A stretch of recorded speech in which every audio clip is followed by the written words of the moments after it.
Amazon सिर्फ एक जंगल नहीं है, ये रहस्यों से भरी एक दुनिया है जो इंसानियत से भी पुरानी है। इसकी खूबसूरती के नीचे एक अंधेरा इंतजार कर रहा है, एक ऐसी जगह जहां कुदरत का राज चलता है और इंसान सिर्फ एक मेहमान है। 2011 में अमेरिकी फिल्म बनाने वालों की एक टीम अमेज़न के छिपे सच को उजागर करने निकली। डेविड निडर खोजकर्ता रास्ता दिखा रहा था। सारा कैमरा एक्सपर्ट जंगल की रूह को कैद करना चाहती थी। लुइस आर्कियोलॉजिस्ट मानता था कि हर रहस्य का एक लॉजिकल एक्सप्लेनेशन होता है। राफेल उनका लोकल गाइड जंगल की लय और उसके खतरों को जानता था। उनका लक्ष्य पेरुवियन अमेज़न के अंदरूनी हिस्सों में खोए हुए खंडहरों और अनकॉन्टेक्टेड ट्राइब्स को डॉक्यूमेंट करना था। सफर की शुरुआत अजूबे से हुई।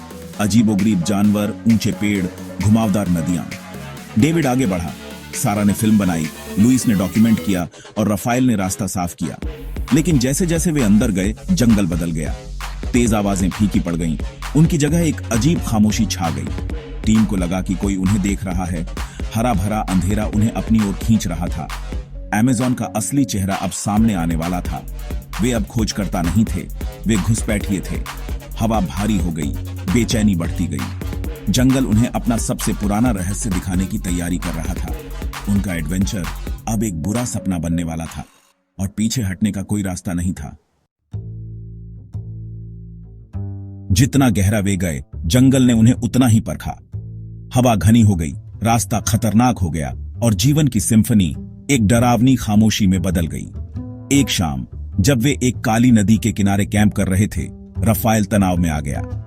डेविड ने माहौल हल्का करने की कोशिश की, लेकिन राफेल की चेतावनी साफ थी। जंगल अपने राज रखता है, उसे डिस्टर्ब होना पसंद नहीं है। टीम ने उसकी बातों को अंधविश्वास मानकर खारिज कर दिया। उस रात जंगल खामोश हो गया। कोई मेंढक नहीं, कोई कीड़े नहीं, बस एक अजीब खामोशी। फिर पेड़ों से एक सीटी की आवाज गूंजी, तेज, मधुर और बहुत परेशान करने वाली। डेविड ने सोचा कि क्या यह कोई पक्षी था। लुइस इसे पहचान नहीं पाया। सीटी की आवाज घंटों तक आती रही, समझदार और डरावनी। सारा जमी हुई पड़ी थी, आवाज उसके दिमाग में घुस रही थी।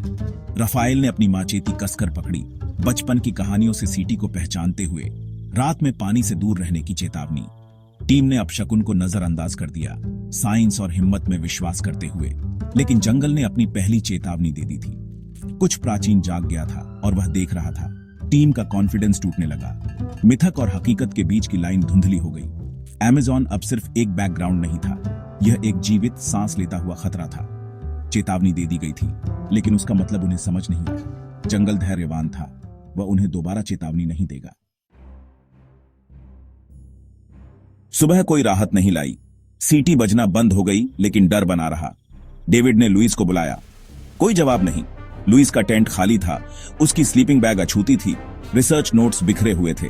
कोई संघर्ष नहीं, कोई निशान नहीं, बस गैर मौजूदगी। घबराहट छा गई। टीम ने खोजा, उसका नाम पुकारा, लेकिन जंगल खामोश रहा। सारा को नदी के पास लुइस की टूटी हुई कैमरा लाइट मिली और एक पत्ते पर खून का धब्बा। ज्यादा नहीं, लेकिन काफी था। किसी ने लुइस को ले लिया था।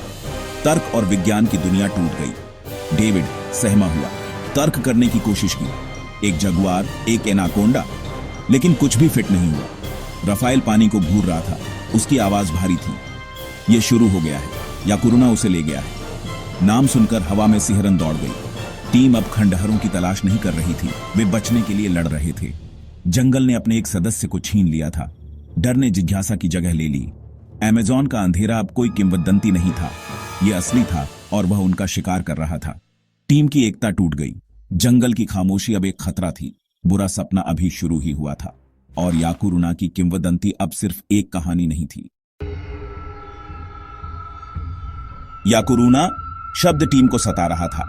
राफेल ने समझाया, वह कोई जानवर नहीं था, बल्कि लोकल लेजेंड का एक जल राक्षस था, एक शेपशिफ्टर जो पीड़ितों को अपने पानी के अंदर के साम्राज्य में लुभाता था। सीटी उसकी पुकार थी, हमला करने से पहले शिकार को हिप्नोटाइज करना। डेविड साइंस से चिपका रहा, जोर देकर कहा कि यह एक मिथक था। लेकिन सारा ने राफेल की आंखों में डर देखा, यह उसके लिए असली था। जंगल ने मिथक और हकीकत के बीच की रेखा को धुंधला कर दिया। राफेल ने पीछे हटने का आग्रह किया, लेकिन डेविड ने मना कर दिया। वह लुइस को नहीं छोड़ सकता था। उसका मानना था कि जवाब आगे थे, शायद किसी अनकॉन्टेक्टेड ट्राइब या छिपे हुए खंडहरों के साथ। राफेल की चेतावनियों के खिलाफ वे आगे बढ़े। याकुरुना की किंवदंती सारा के दिमाग में जड़ें जमा चुकी थी। टीम आशा का पीछा करते हुए और डर से सताए हुए अज्ञात में गहराई से आगे बढ़ी। जंगल के रहस्य और गहरे होते गए। वे सीधे किंवदंती के दिल में जा रहे थे और जंगल इंतजार कर रहा था। निराशा से प्रेरित होकर टीम आगे बढ़ी। जंगल उनके चारों ओर लिपटा हुआ था। हवा क्षय से भरी हुई थी। उन्हें एक डूबा हुआ मंदिर मिला, प्राचीन, पराया, परेशान करने वाला। दीवारों पर नक्काशी में याकुरुना को लोगों को पानी में खींचते हुए दिखाया गया था। किंवदंती पत्थर में खुदी हुई थी, डर और बलिदान का एक इतिहास। मंदिर के केंद्र में एक काला कुंड इंतजार कर रहा था, शांत और अशुभ। जैसे ही सारा ने फिल्म बनाई, उसने हलचल देखी। खंडहरों से आकृतियां निकल रही थीं। एक स्थानीय जनजाति सफेद मिट्टी में रंगी हुई ने उन्हें घेर लिया। बुजुर्ग ने बात की, रफाएल ने अनुवाद किया।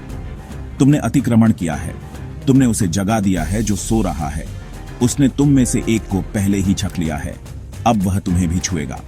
जनजाति ने उनका रास्ता रोक दिया, हिंसा से नहीं बल्कि गंभीर चेतावनी से। वे संरक्षक थे जो आने वाले को रोकने में शक्तिहीन थे।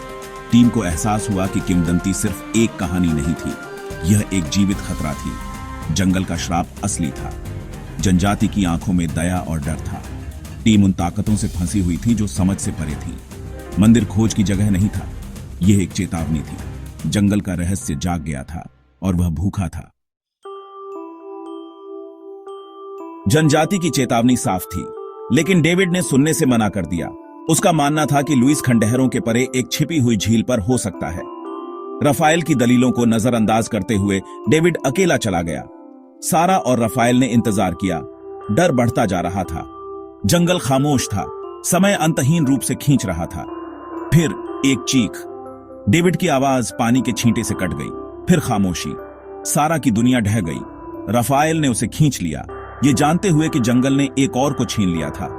जैसे ही वे भागे, सारा ने झील की एक झलक देखी। एक काली मानवाकृति देखी जिसका सिर मुड़ा हुआ था, आंखें हल्की चमक रही थीं। वह बिना किसी लहर के पानी के नीचे खिसक गया, गायब हो गया। छवि उसकी याददाश्त में जल गई। जंगल का आतंक असली था। याकुरुना ने एक और को ले लिया था। टीम टूट गई थी। बचना ही सब कुछ था। जंगल की खामोशी पूर्ण थी। किंवदंती हकीकत बन गई थी। सारा और रफाएल भागे। जो उन्होंने देखा था उससे सताए हुए। अमेज़न का अंधेरा पूरा था और बुरा सपना खत्म नहीं हुआ था। रफाएल और सारा भागे, आतंक से प्रेरित होकर। जंगल अब एक हरा नर्क था, हर छाया एक खतरा। 2 दिनों के बाद वे सुरक्षित स्थान पर पहुंचे। सारा टूटी हुई, रफाएल हमेशा के लिए बदल गया। उनकी कहानी पर अविश्वास किया गया। किंवदंतियों को ट्रॉमा बताकर खारिज कर दिया गया। डेविड या लुइस का कोई निशान कभी नहीं मिला। आधिकारिक रिपोर्ट ने जंगल के खतरों को दोषी ठहराया। सारा के फुटेज को जब्त कर लिया गया। उसकी गवाही को नजरअंदाज कर दिया गया। वह क्षेत्र झोना प्रोहिबिडा, नोगो जोन के नाम से जाना जाने लगा। अभियानों को चुपचाप हतोत्साहित किया गया। परमिट से इनकार कर दिया गया। रहस्य अनसुलझा रहा। क्या यह त्रासदी थी या कुछ बहुत पुराना और गहरा? अमेज़न अपने राज रखता है और पन्ना का अंधेरा अभी भी इंतजार कर रहा है। हरे रंग के पर्दे के पीछे के सच की रक्षा कर रहा है।